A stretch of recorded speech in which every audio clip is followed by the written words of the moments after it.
Le site Arnaud de Sangh de Mougins s'est développé depuis 1982. À l'origine, le docteur Donat, qui était notre fondateur, a souhaité développer une activité de réadaptation cardiaque en prolongement de son activité de chirurgie cardiaque qu'il offrait aux patients sur Saint-Laurent-du-Var. Et il a acquis 2 établissements qui étaient à la lisière de Sophia Antipolis sur Mougins, qui étaient les cliniques Plain-Ciel et Saint-Basile.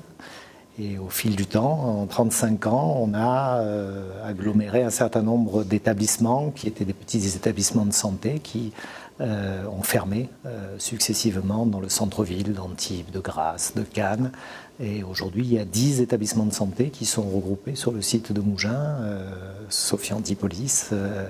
Et en 35 ans, on a développé en fait non seulement une activité médicale pluridisciplinaire, que ce soit médicale, chirurgicale, de soins de suite, mais également donc des infrastructures et des plateaux techniques beaucoup plus évolués.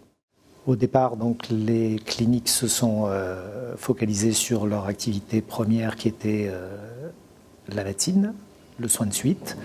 Et puis, les établissements dont je parlais étaient plutôt à vocation chirurgicale. Et donc, à ce pôle médical, ce pôle de soins de suite et de réadaptation, en particulier cardiovasculaire, s'est rajouté un pôle chirurgical très important. Donc, à la fois une centaine de lits de médecine, une centaine de lits de soins de suite, une centaine de lits de chirurgie qui constituent aujourd'hui quasiment un petit hôpital, d'où effectivement la naissance de l'hôpital privé Arnaud de Sangh Mougins Sophia Antipolis.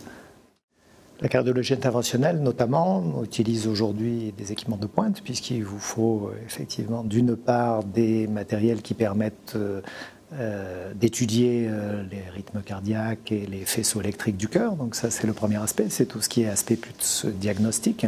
Et de la même manière, donc, on a des systèmes experts évolués, puisque par exemple, on évoquait le traitement des fibrillations auriculaires. Ce sont des traitements qui se font en 3 dimensions. Donc il y a une cartographie du cœur qui est dans un premier temps extraites d'images de scanners qui sont reprises dans un matériel qui est une baie de cartographie et qui permet de modéliser en fait le cœur en 3 dimensions et surtout de pouvoir intervenir sur les faisceaux électriques du cœur en 3 dimensions dans les cavités cardiaques au niveau de l'intervention.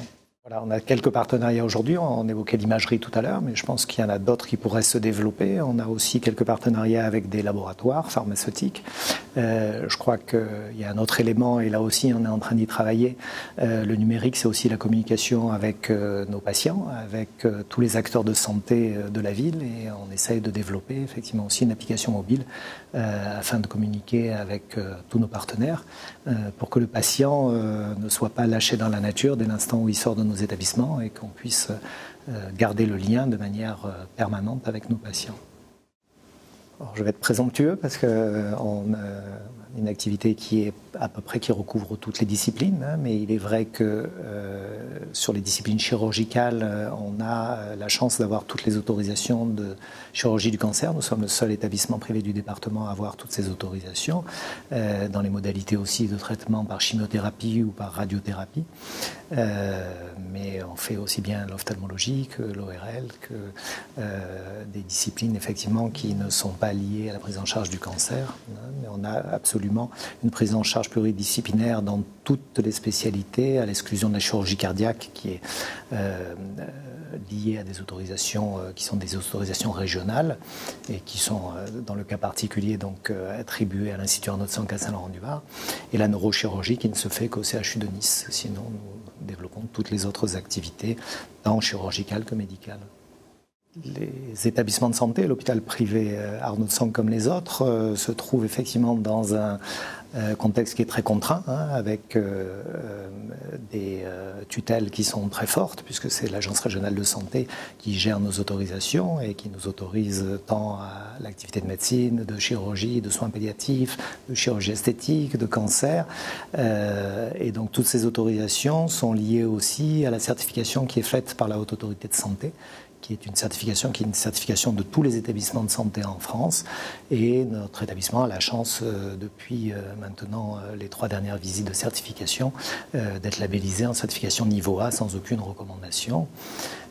Ça, c'est la certification, je dirais, obligatoire hein, qui est imposée par nos tutelles.